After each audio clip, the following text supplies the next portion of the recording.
And right now, we are 2 minutes away from the end of the trading day.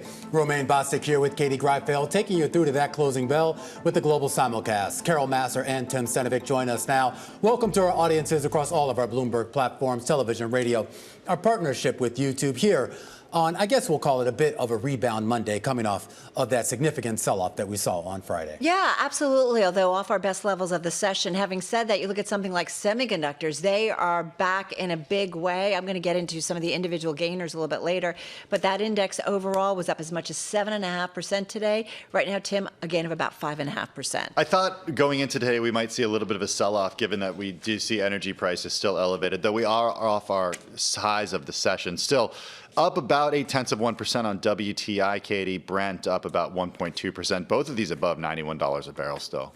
I do think it's interesting, though, that dip buying impulse that was really strong at the start of the session has faded to the degree that it has, because you think about what's going on overseas with some of the high flyers and the names such as SK Hynix. I mean, we're talking about, a multi-day slump in EM, and it's going to be interesting to see if some of the concerns we were hashing over on Friday start to reassert themselves in the tape here. Yeah, it was kind of interesting, too, to hear Jensen Huang, who, of course, was on that trip in Korea, basically talking about this was kind of a buying opportunity, citing the recent sell-off. You had a lot of Wall Street strategists, including over at UBS, Citi, and a few others, also saying, look, long-term here, the themes that led to that massive 9 to 10-week rally are still intact, even though maybe the pullback that we got last week was certainly healthy. We do get the closing bells here in New York on this Monday afternoon. The Dow Jones Industrial Average looks like it's going to sit this one out, down roughly about 75 to 80 points, or down about 0.1% or so. The S&P 500 is off the highs of the day, but it is going to hold in the green right around 7,400, up 22 points or 0.3%. The NASDAQ Composite up 0.9%. The NASDAQ 100 up about 1.6%. And we should just point out, just real quickly, the Philadelphia Semiconductor Index closing out the day higher by 6%, and the Russell 2000 up by 0.8%. Yeah, all 30 names in that SOX higher in today's session. Back to the S&P 500, guys. Most names in the S&P 500 lower today, about 321 losing ground on this Monday. Katie, 181 to the upside, 1 unchanged. Yeah, similar makeup when you take a look at the sector level as well. We have the circle there. You can see that tech was your big winner on the day. That's that bright green slice, higher by about 1.5% as a sector. Energy, too, having a pretty good day, higher by 1.1%. Consumer discretionary squeaking out gains, but only three sectors in the green. You had 8 in the red. Leading losses today, utilities down about 1.9%, followed by real estate down by 1.6%, Carol. All right, so let's get to some of the individual gainers. And I'm going to start with the semiconductor names because they were such a standout. As we mentioned, the SOX higher by 5.6%. All 30 names in the index higher in today's session. Intel was the top gainer in the SOX, also in the S&P 500 and the NASDAQ 100. So you had Intel up more than 11%. Shares rising the most in a month after the information reported that Alphabet's Google will rely on Intel for more than 3 million specialized AI chips in 2028. Google deciding to tap Intel to make some of its tensor processing units, TPUs, for those in the know, after months of testing the chipmaker's technology. Again, this is coming from the information citing 2 unnamed sources. The media outlet reported that Intel is receiving orders from firms like Google as the Taiwanese chipmaker Taiwan Semiconductor struggles to keep up with demand for its manufacturing capacity. Keep in mind, man, Intel has been such an outperformer in 2026. That stock is up about 200% year to date. All right, flip it on over to something, maybe a sign of the times, perhaps. We're talking about Sport Radar Group. This stock rallying and jumping the most in about 14 months. Heavy volume as well. That stock, as you can see, up nearly 10% in today's session. The sports technology company announced a multi-year global agreement with Kalshi to provide sports data and solutions for the prediction market platform that they put out in a statement. Sports Radar will supply official data from MLB, NHL, MLS, and UFC. The agreement allows Sport Radar to contract directly with Kalshi's brokers and market makers. Services included live odds, fan engagement tools, and integrity monitoring. As I said, it's kind of a sign of the times. That company, it's about a $4.7 billion market cap. It's down about 36% year to date, 5%. What'd you put on the game tonight, Carol? What? I'm going to go for the Knicks. All in. How There much? you go. All in. Okay, she's all in. Yeah, I'm not gonna. All right. Not gonna hedge at all. So we might not see you tomorrow, is what you're saying. Ooh, ouch. Okay, I'm gonna think. Come on, Knicks, they've got to do it. It's been a long time coming. Hey, and let's go on over to clean energy stocks. They were definitely on the move today, including nano nuclear energy. I couldn't really find a clear catalyst on the Bloomberg. It's a $1.4 billion market cap company. It was up, though, about 9.7%, up almost 13% at its highs today.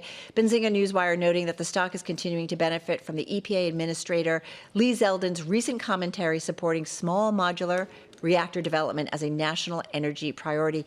Keep in mind, a little caveat, insiders have been aggressive sellers, with the company's chairman offloading 700,000 shares at roughly $26.68 last week. Tim and I, by the way, will be talking with the company's CEO, James Walker, in just a few minutes. All right, that's it. All right, let's get to some of the decliners. I want to start with the big one today. A little bit of a food theme for you guys. I want to start with Apple, down 1.9% on the day today. Shares were up as much as 3.3% earlier in the session. They fell as much as 2%. This is a tepid reaction to the next generation of AI from Apple, or this generation, I guess you could say. It's key to the company's bid to catch up with Silicon Valley peers. We had a great chat with Anurag Rana from our Bloomberg Intelligence team earlier, who reminded us that only iPhone 15 Pros and above work with the new platform, and that Apple's taking such a different approach, relying on Google. And it's not spending the capex that these other companies are spending. So we'll have to wait and see. Maybe this was a buy the rumor, as when Mark Gurman reported this stuff months ago, and sell the news event. But even in the wake of today's WWDC, the Worldwide Developers Conference, shares fell 1.9%. Also sticking with the theme, the Campbell's Company shares fell today on the day, down 0.9%. It reversed a gain pre-market. The company said during its conference call that it expects an additional 2% to 3% of inflation for next year, should oil remain around $100 a barrel. BNP Paribas says there's little in today's commentary that could actually excite investors. Campbell's shares fell by 0.9%. And let's talk a little about Tyson Food.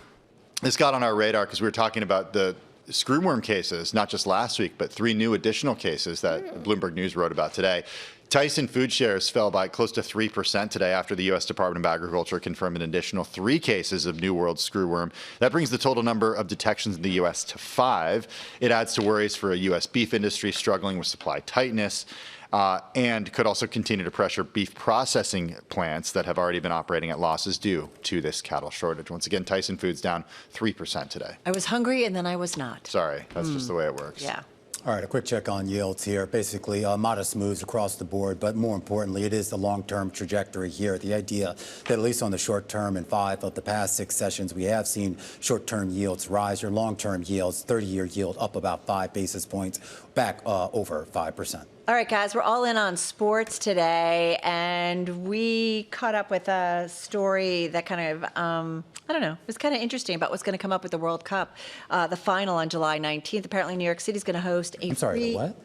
The World Cup? The World Cup? Yes. Read the room, Carol Massar. I know you're technically not a New Yorker. You're like a Hobokener or something like that. She's in Jersey City. But, Wow. it's all the same, right? No, it's actually You do realize energy right now in this city has nothing to do with the World Cup. No offense to all you World Cup people. It's not just the Yeah. Knicks, guys.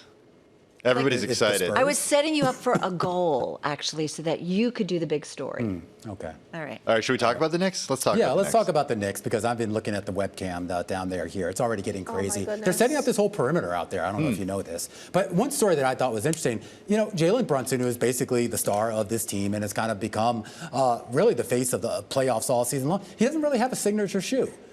He's been wearing various Kobe sneakers in the various games here, a Nike shoe, and there's been a lot of talk as to whether Nike might try to rush a signature shoe for Brunson, given how much success he has had.